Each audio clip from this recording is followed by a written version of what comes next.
Geology strategy के last video में हमने जो डिस्कस किया था, इजीएस्ट पार्ट जो है पेपर 2 सेक्शन बी सबसे इजी है, जिसमें सबसे पहले आता है इकोनॉमिक जियोलॉजी, फिर आता है माइनिंग, उसके बाद आता है जियोकेमिस्ट्री एंड इन्वायरमेंटल जियोलॉजी। ये सबसे पार्ट है। एंड इसके बाद पेपर 1A जो बेसिकली आपका जीएस से काफ़ी सिमिलर है एंड जियोग्राफी से काफ़ी सिमिलर है। तो क्यों ना हम तैयारी में 2B से शुरू करें। यहाँ पे ज़्यादातर आपको चीज़ें ऐसी हैं जो याद करनी है। ओवर द ईयर अगर आप याद कर ले तो दूसरों से बहुत आगे चले जाते हो। फिर एक कंसर्न आता है कि जियोलॉजी में थिंकर्स का स्कोप नहीं है, तो वो थिंकर्स के स्कोप के लिए आपको कहीं नहीं जाना है। ये जो काम करके दिया मैंने उसको आप फॉलो करो।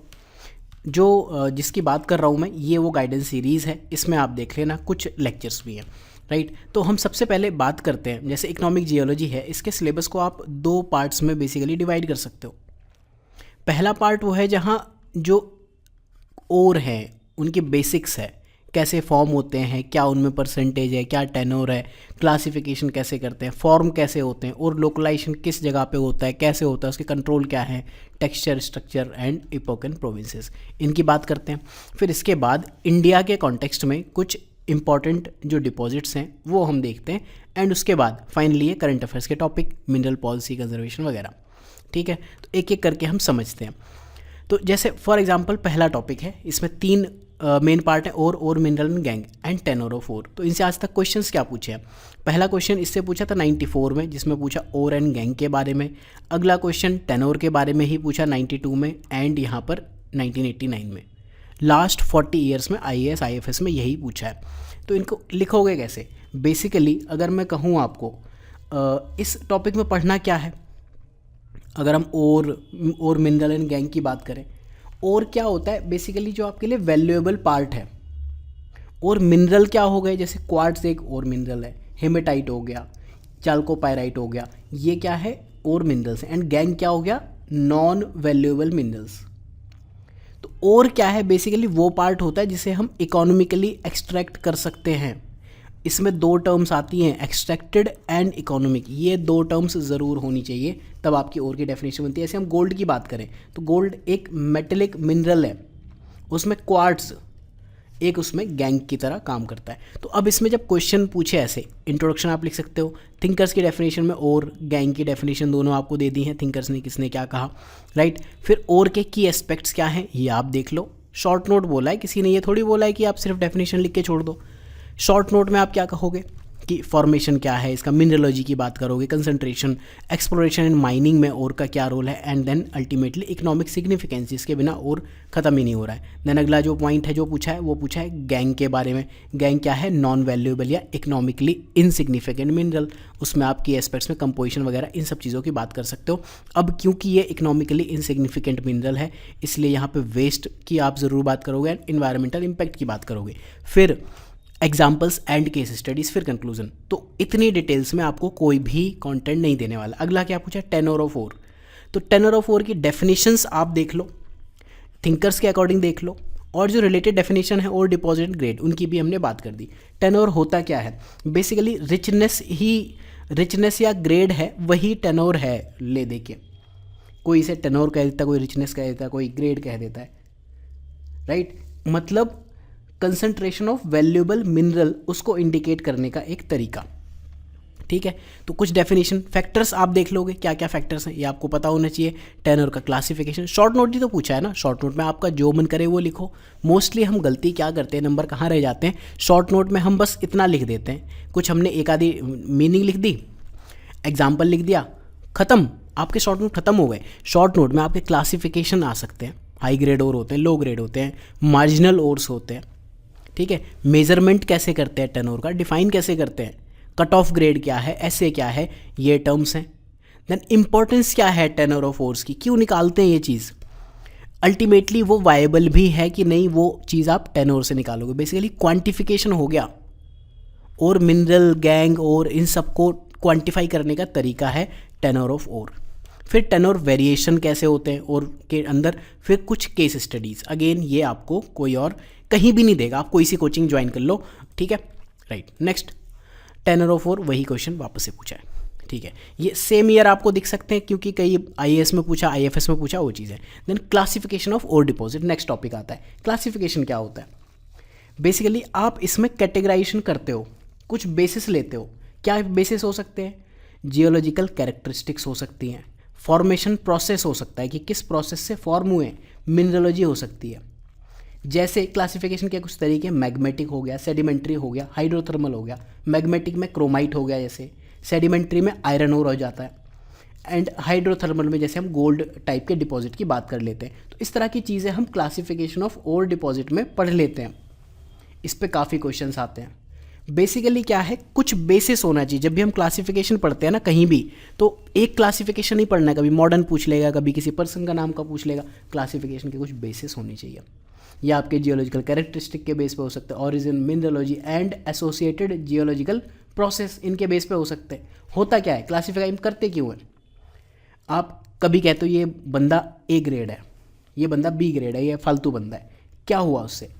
आप अल्टीमेटली उसकी वैल्यू डिसाइड कर रहे हो। आपके काम की जो चीज़ें हैं वो देख रहे हो, नहीं है उनको आप डिस्कार्ड कर रहे हो। क्लासीफाई इसलिए करते हैं। आईएफएस में 2021 में लास्ट क्वेश्चन पूछा, describe the conditions necessary for formation of hydrothermal ore deposit. Hydrothermal पहली बार नहीं पूछा, यहाँ पे आप देखोगे, अभी देखते हैं क्वेश्चंस आपको दिख जाएंगे। क्या क्या देखेंगे हम इसमें? इंट्रोडक्शन, कुछ थिंकर्स ने कुछ बात की होगी, क्या कंडीशंस हैं, क्या एग्जाम्पल्स हैं, कंक्लूजन। हो गया आपका, इतना बहुत ज़्यादा है।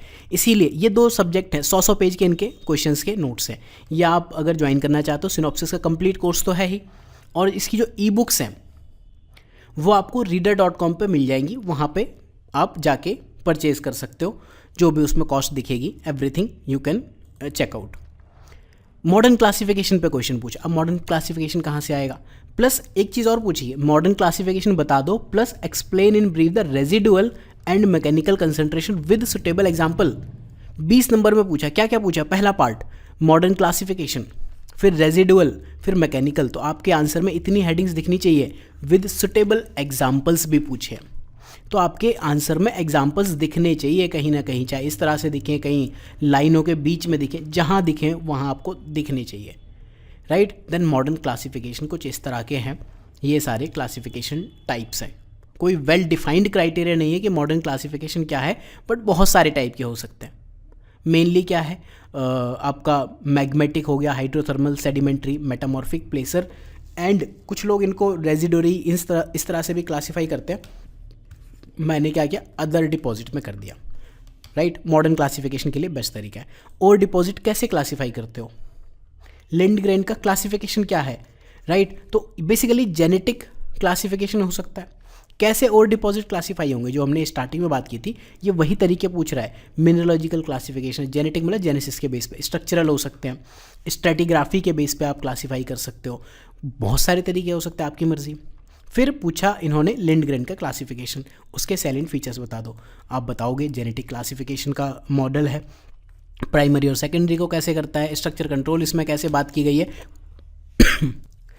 इस तरह से हम इस क्लासिफिकेशन को या इस क्वेश्चन को कंक्लूड कर सकते हैं।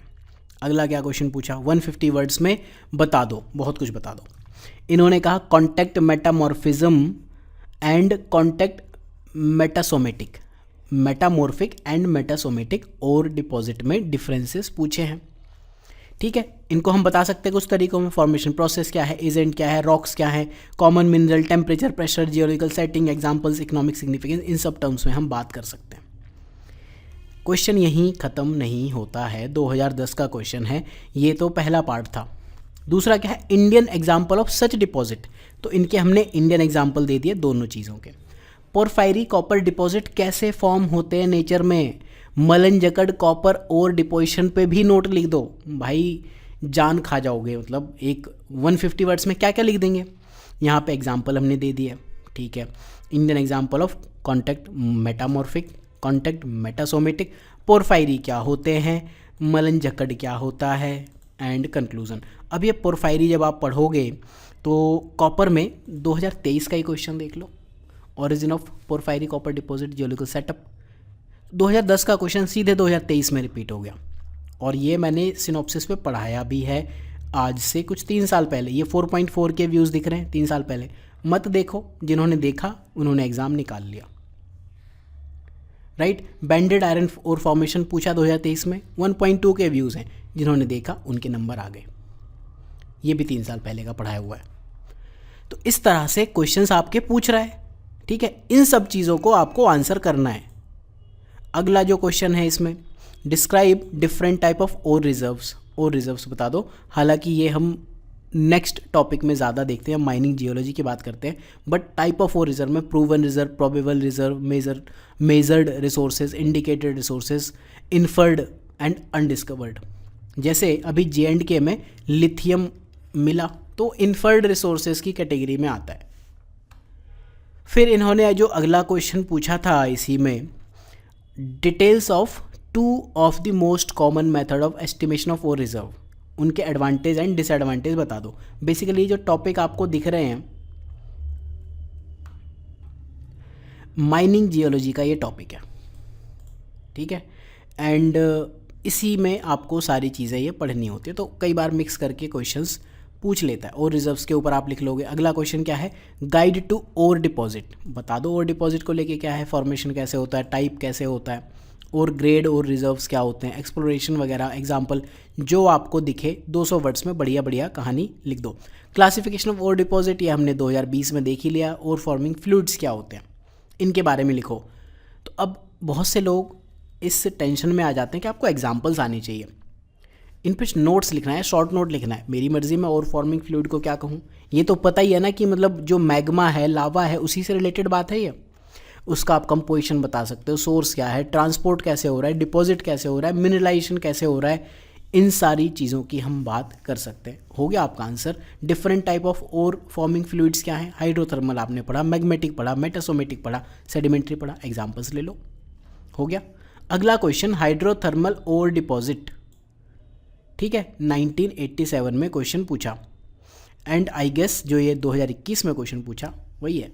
इसीलिए 40 साल के क्वेश्चन तो देखो करने पड़ेंगे। यूपीएससी है, स्कूल एग्जाम होता तो 10-12 साल में हो जाता काम। Process of formation of mineral deposit, इसमें आप क्या पढ़ते हो, process of formation of mineral deposit. Basically geological process को समझने की कहानी है ये। फॉर्मेशन ऑफ मिनरल डिपॉजिट कैसे होता है, जिसमें आप मैग्मेटिक, हाइड्रोथर्मल, सेडिमेंट्री, मेटामॉर्फिक सब पढ़ते हो। जैसे फॉर एग्जांपल अगर मैं कहूँ कि जो हाइड्रोथर्मल एक्टिविटी हो रही है कॉपर में फॉल्ट के आसपास या फ्रैक्चर के आसपास, वो कैसे पढ़ रहे हो, तो ये सारी चीज़ें हम इनमें पढ़ते हैं। तो मेटासोमेटिक रिप्लेसमेंट पे ये क्वेश्चन पूछा आईएफएस 2023 में, और ये फॉर्मेशन ऑफ मिनरल डिपॉजिट में कैसे हेल्प करता है, आईएफएस 2023 का क्वेश्चन है। मेटामॉर्फिक में मैंने डिस्कस किया है। लेट मैग्मेटिक और फॉर्मिंग प्रोसेस क्या है आप ये बता दो। एंड जो इसमें सेकंड पार्ट है, फील्ड कैरेक्टरिस्टिक्स आपको बतानी, कुछ एग्जांपल्स देके हमने बात कर ली। अगला क्या है, discuss the field evidence of ore mineralization in mineral prospecting.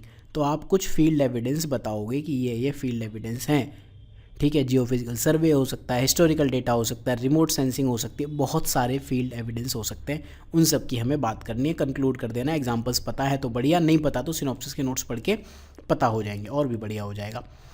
Schematic diagram आपको बनाना है of what, sulphide bearing veins showing supergene enrichment. Process of formation भी बताना है। तो ये एक ऐसी चीज़ है, ठीक है, आप कहीं डेप्थ में पढ़ते हो आपको आता है, नहीं पढ़ते हो तो नहीं आता। इसके बारे में ये सब कंटेंट है, पढ़ लेना। और प्रोसेस ऑफ फॉर्मेशन क्या है, सुपरजीन एनरिचमेंट का, ये सारे प्रोसेस लिखिए। अगला क्वेश्चन, स्कार्न डिपॉजिट में क्या प्रोसेस इन्वॉल्व थे, इंट्रोडक्शन। स्कार्न थिंकर्स के अकॉर्डिंग क्या होते हैं, क्या प्रोसेस इन्वॉल्व हैं, बता दो। हो गया, एग्जाम्पल दे दो, खत्म हो गया।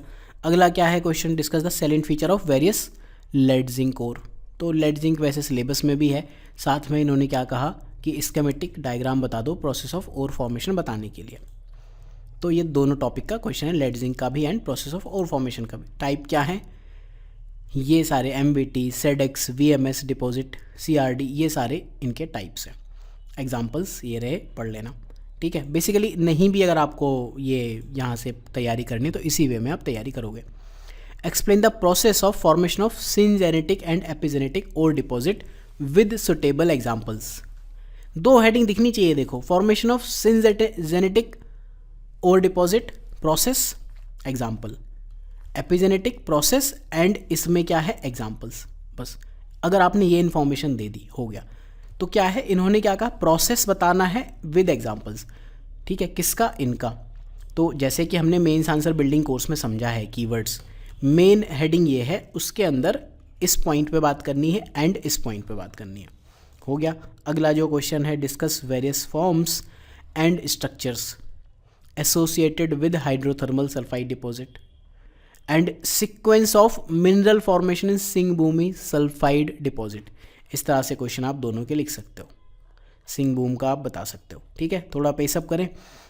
फील्ड एविडेंस वही ऊपर जो क्वेश्चन पूछा था, और फॉर्मिंग वाला क्वेश्चन है सेडिमेंट्री इन्वायरमेंट में, तो आप इसको अलग अलग हेडिंग्स में दे लोगे। ठीक है, डिफरेंट और फॉर्मिंग प्रोसेस क्या है, इस तरह से आप लिख सकते हो, एग्जांपल्स लिख सकते हो। गोसांस के ऊपर क्वेश्चन पूछा है, these are sign board of sulphur mineralization. तो पहले तो आपको ये पता होना चाहिए गोसान बनते कहाँ हैं। ठीक है, primary mineralization zone, enrichment zone, oxide and leached के ऊपर आपको गोसांस देखने को मिलेंगे। इस तरह से आप इसको पढ़ो। अगला जो नेक्स्ट क्वेश्चन है, सिंगभूम शेयर जोन के ऊपर पूछा है, देन और फॉर्मिंग प्रोसेस जिससे क्रोमाइट और निकल कॉपर सल्फाइड डिपॉजिट होस्ट होते हुए दिखते हैं अल्ट्रामैफिक रॉक्स में। ठीक है, अगला क्वेश्चन क्या है, process of ore formation, hydrothermal and supergene के बारे में पूछा है। तो हाइड्रोथर्मल एंड सल्फाइड सुपरजीन ये सब आपको बताने हैं। ठीक है, सुपरजीन सल्फाइड एनरिचमेंट एंड हाइड्रोथर्मल, यही दो क्वेश्चन पूछे हैं, दोनों आपके हेडिंग में होनी चाहिए, hydrothermal and supergene sulphide enrichment process. Next question क्या है, मेटासोमेटिज्म एंड ग्रेनिटाइजेशन। तो मेटासोमेटिज्म एंड ग्रेनिटाइजेशन की एस्पेक्ट्स एंड एग्जांपल्स, की एस्पेक्ट्स एंड एग्जांपल्स आप दोनों ही चीज़ों में दोगे। अगला क्या है, formation of ore deposit in magmatic concentration. ठीक है, एक सिंपल क्वेश्चन पूछा है, सिंपल आंसर होना चाहिए। अगला क्या है, skarns and relative minerals. Skarns का क्वेश्चन अभी हमने ऊपर भी देखा था, तो related mineral deposit to skarns है, ये आप अलग हेडिंग दे सकते हो अगर आपको आता है। ठीक है, नहीं आता तो एक ही हेडिंग में आप बात कर लो।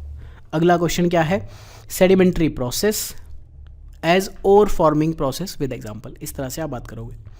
Explain why ore deposit of Fe and Al। अगर आपने सॉइल पढ़ी है एंड लीचिंग का आपको कॉन्सेप्ट पता है तो शायद आप थोड़ा आइडिया लगा लोगे। Fe और Al के जो ओर डिपॉजिट्स हैं ज़्यादा कॉमन है रॉक्स में as compared to what Ag, Hg and Sb। पता है ना, मतलब दुनिया में सोना चांदी कम है और आयरन और एल्यूमिनियम ज़्यादा है। क्यों है, बस ये क्वेश्चन पूछा है। Also add a brief note on tonnage, grade and cut off. कितने क्वेश्चन पूछे हैं, 4 क्वेश्चन पूछे हैं। आपके हेडिंग्स में क्या क्या दिखना चाहिए, इंट्रोडक्शन है तो ठीक है, नहीं तो रीजंस क्यों है, क्यों ज़्यादा है, क्योंकि अर्थ क्रस्ट में ही ज़्यादा है ना बेसिक। बाकी ठीक है, पहला तो आंसर यहीं से आएगा, जियोकेमिकल बिहेवियर, लीचिंग वीचिंग सब बाद में आएगी। तो जो एनसीईआरटी है ज्योग्राफी की वो हमें बेसिकली आनी चाहिए। तो टनेज के ऊपर आप शॉर्ट नोट 2-3 लाइन का लिखोगे, ग्रेड के ऊपर लिखोगे, कट ऑफ ग्रेड के ऊपर, एंड कंक्लूजन हो गया आपका। ठीक है, basically controls of ore localisation वो फैक्टर्स हैं, जियोलॉजिकल फैक्टर है, कंडीशन है जो कि कंसंट्रेशन, डिस्ट्रीब्यूशन या लोकलाइजेशन को कंट्रोल करते हैं with in the earth crust. In factors में जियोलॉजिकल स्ट्रक्चर हो सकते हैं, टेक्टोनिक मूवमेंट हो सकते हैं, जियोकेमिकल प्रोसेस हो सकते हैं। ये सारी चीज़ें आप और लोकलाइजेशन में पढ़ते हो। और आना था ऊपर, कहाँ पे जाके वो डिपॉजिट हो गया, जैसे फॉल्ट जोन से कंट्रोल हो गया या फेवरेबल लिथोलॉजिकल यूनिट से कंट्रोल हो गया। तो यही पूछे हैं various controls of ore localization by giving suitable examples. तो आप एग्जांपल्स की ज़रूर बात करोगे। कंट्रोल्स ऑफ और लोकलाइजेशन क्या है, geological structure, magnetic process, metamorphic, sedimentary, hydrothermal, volcanic, tectonic, geochemical. तो आपको ये समझ में आ रहा होगा कि ये एक रिलेटिवली ईजी यूनिट तो है। ये सारे टर्म्स वो हैं जो पीछे आपने पढ़े होंगे, बट अगर आप एक सेंटिमेंट छोड़ दो कि मुझे पहले की 9 यूनिट आनी चाहिए, पेपर 1 की 6 एंड पेपर 2 की बाकी की 3, तो फिर ये बहुत इजी यूनिट हो जाती है, मार्क्स बियरिंग यूनिट। आप मतलब क्या बात कर रहे हैं, ये अगर आप पढ़ लोगे तो एग्ज़ाम में दूसरों से बहुत आगे चले जाओगे। Give an example of external changes in flora due to presence of anomalous concentration of base metal in terrain. Anomaly हम पढ़ेंगे माइनिंग में बेसिकली। तो एनोमली बेसिकली मतलब कुछ ऐसा होना था, उसके बदले कुछ ऐसा सा हो गया। एनोमली किसको कहते हैं, डिपार्चर फ्रॉम नॉर्मल। तो उसकी वजह से क्या फ्लोरा में चेंजेस आ रहे हैं एक्सटर्नल, यहाँ पे जो ये फ्लोरा पेड़ पौधे लगे थे, फ्लोरा या फौना जानवरों में, क्या उन पे चेंज आ रहा है, वही पूछा है। क्या है चेंजेस, नहीं समझ में आता ना तो बिल्कुल जीएस टाइप लिखो, पूरे नंबर खींचना यूपीएससी से। टॉक्सिसिटी बढ़ेगी, सॉइल कंपोजिशन ऑल्टर हो जाएगा, बायोडाइवर्सिटी इन्फ्लुएंस होगी, चेंजेस इन वेजिटेशन पैटर्न आपको देखने को मिलेंगे, इकोसिस्टम सर्विसेज की बात हो रही है, ऑल्टर्ड न्यूट्रिएंट साइकिल आपको दिखेगी, सस्केप्टिबिलिटी टू अदर स्ट्रेस, ये सब दिखेगा। अब इसमें अगर आप कहो कि ये तो बड़ा ही डिफ़िकल्ट क्वेश्चन है, तो है, फिर आप वो डायलॉग मार देना क्या बात कर रहे हैं आप, जान दे देंगे इसके लिए लेकिन नंबर लेके आएंगे। तो अगर थोड़ा सा आप ध्यान दे के काम करोगे तो नंबर भी आएंगे और जान भी नहीं देनी पड़ेगी। सम और deposit types have formed during specific geological period. ठीक है, यही पढ़ते हैं हम कंट्रोल ऑफ ओर लोकलाइजेशन में, या फिर जो हमारा इपोक एंड प्रोविंसेस है। Explain with suitable examples the cause for time bound nature of these deposit. उसी टाइम में क्यों हुए तो आप बताओगे, टेक्टोनिक एक्टिविटी हुई होगी, मैग्नेटिक एक्टिविटी हुई होगी, हाइड्रोथर्मल एक्टिविटी हुई होगी, कभी सेडिमेंट डिपोजिशन हो गए होंगे, कभी इवेपोराइट डिपोजिशन, कभी जियोलॉजिकल इपोक, कभी क्लाइमेट, कभी बायोलॉजिकल, कभी फलाना, कभी ढिमका, कभी कुछ। बस अगला question control of ore localization, अगला question control of ore deposition describe करना है। पिछली बार डिस्क्राइब नहीं करना था लेकिन 20 नंबर का था। और explain in details the various controls that localise mineral deposits giving examples. हो जाएंगे सारे क्वेश्चन, ठीक है। चलो, और टेक्सचर एंड स्ट्रक्चर। होता क्या है टेक्सचर स्ट्रक्चर, क्या आप जानना चाहते हो? जब हम बात करते हैं कि टेक्सचर क्या होता है, बेसिकली जो फिजिकल प्रॉपर्टीज़ हैं उसमें आते हैं टेक्सचर स्ट्रक्चर। और texture and structure refer to the physical characteristic and arrangement of minerals within ore bodies. इससे क्या है, ओरिजिन पता चलेगा, हिस्ट्री पता चलेगी, कंडीशन पता चलेगी कि मिनरल डिपॉजिट कैसे हुआ था। इस वे में हम बात करें, जैसे बैंडेड आयरन फॉर्मेशन है, alternating layers of hematite and chert आपको शो करते हैं। तो फिर इसमें हमें formation of replacement texture in ore mineral and give criterion for their recognition, दोनों ही पॉइंट्स आपको बता दे रहे हैं। इंट्रोडक्शन, फॉर्मेशन, रिकॉग्निशन, क्राइटेरिया हो गया। अगला क्वेश्चन क्या है, phenomena of solid solution and exsolution. IFS में 2022 में पूछा, बाद में आईएएस में पहले ही पूछ लिया था 2022 में। तो ये लिखा है सॉलिड सॉल्यूशन का क्या फिनोमिना है एंड एक्सो सॉल्यूशन का क्या फिनोमिना है। एग्जाम्पल्स के साथ देके इसको आप ख़त्म करोगे। Ore mineral texture formed by replacement and exsolution, ये 2020 का क्वेश्चन है। यहाँ एक्सो सॉल्यूशन पूछा, यहाँ एक्सो सॉल्यूशन पूछा, यहाँ रिप्लेसमेंट टेक्सचर पूछा। बेसिकली ले दे के जो इंपॉर्टेंट चीज़ इसमें हो रही है ना, और टेक्सचर स्ट्रक्चर में रिप्लेसमेंट, सॉल्यूशन, एक्सो सॉल्यूशन, ये मेन कहानी है। रिप्लेसमेंट टेक्सचर से कैसे बन रहे हैं, इस तरह से आप इसको तैयार करोगे, केस स्टडीज़ वगैरह कर लोगे। स्ट्रेटिफॉर्म एंड स्ट्रेटा बाउंड डिपॉजिट, इनको आप बता दो। स्ट्रेटिफॉर्म डिपॉजिट क्या होते हैं, जीएस में पढ़ते हैं स्ट्रेटिफॉर्म डिपॉजिट, तो क्रूसीफॉर्म, स्ट्रेटिफॉर्म सब पढ़ते हैं ना, वही है ये। स्ट्रेटा बाउंड डिपॉजिट क्या होते हैं। फिर नेक्स्ट लास्ट टॉपिक जो इस लेक्चर में है 2.4a में बेसिकली जो हम डिस्कस करने वाले हैं, इसके बाद जियोलॉजी ऑफ इंडियन डिपॉजिट आएंगे। मिनरलोजिकल इपोक एंड प्रोविंस, तो ये क्या होता है, टाइम से रिलेटेड चीज़ें हैं। प्रोविंस मतलब एरिया से, स्पेस एंड टाइम की बात कर रहा है। Periods of geological time characterized by significant mineralization event, उसे हम कहेंगे इपोक। एंड स्पेशल डिस्ट्रीब्यूशन, उसे हम कहेंगे प्रोविंसेस। बस यही है, पता होनी चाहिए कौन से प्रोविंसेस हैं, कौन से क्या है। तो इनको एग्जाम्पल्स इंडिया से आपको देके रटना है। आईएफएस 2023 में पूछा गया क्वेश्चन है, बाकी छोड़ो। क्या पूछा है, प्रोविंस बता दो, की एस्पेक्ट्स बता दिए हमने। एक्सप्लेन करना है ना, मेरी मर्जी एक्सप्लेन करने में, मैं की एस्पेक्ट लिखना चाह रहा हूँ, मुझे दूसरों से 2 नंबर ज़्यादा चाहिए, लिखूंगा मैं। एग्जाम्पल लिख दी, थिंकर्स की डेफिनेशन लिख दी भाई, और छोड़ो 2 थिंकर्स की डेफिनेशन आती है मुझे, मैं लिखूंगा, आपसे ज़्यादा नंबर लेके आएंगे। इपोक में क्या है पता है आपको, फिर थिंकर्स की डेफिनेशन भी पता है, आएंगे नंबर भी आएंगे। बाकी एग्जाम्पल्स लिख लो आप, इंडियन एग्जाम्पल्स भी लिखे, बाकी एग्जाम्पल्स लिखे, क्वेश्चन में पूछा भी था। अगला क्वेश्चन क्या है, briefly give your concept on metallogenic provinces and metallogenic epoch. क्या हो गया, यही क्वेश्चन तो है जो 2023 में पूछा, वही 2010 में पूछा, कर लेंगे, वही सिमिलर सा क्वेश्चन है। अगला क्वेश्चन क्या है, 2001 में और 1986 में मेटलर्जेनिक इपोक एंड प्रोविंसेस, ये क्वेश्चंस पूछे हैं। तो आपका ये टारगेट होना चाहिए, 1 दिन का टाइम लो, सिर्फ एक दिन, और ये सारे टॉपिक खत्म करो। दूसरे दिन एल्यूमिनियम, इनमें देखो बेसिकली पूछता क्या है, नेक्स्ट लेक्चर में हम डिटेल में देखेंगे। मिनरलोजी, जियोलॉजिकल सेटिंग, डिस्ट्रीब्यूशन, तो थिंकर वगैरह ठीक है। मिनरलोजी में आप कुछ ऐसी चीज़ें पढ़ोगे, एंड डिस्ट्रीब्यूशन में मैप आपको आना चाहिए, ठीक है। और क्या एक आधा पॉइंट पूछता है, मिनरलोजी, सेटिंग, मोड ऑफ अकरेंस, ये कई बार पूछे हुए हैं।